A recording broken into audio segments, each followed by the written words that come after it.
qaybtii afaraad ee silsiladan dadkii booliyo iyo baadi goob jacayl waxaa mar labaad ku soo laabtay abwaan cali nuur shiine oo ka dhiidhiyey karbaashkii dhammays xaaji dhammays kuna yidhi waxaa tahay hal gobol ninka guda jire gaya aadan marin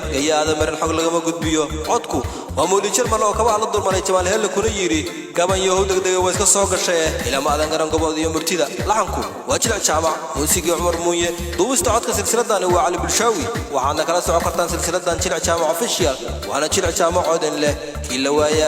waaya leerka soo shiday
So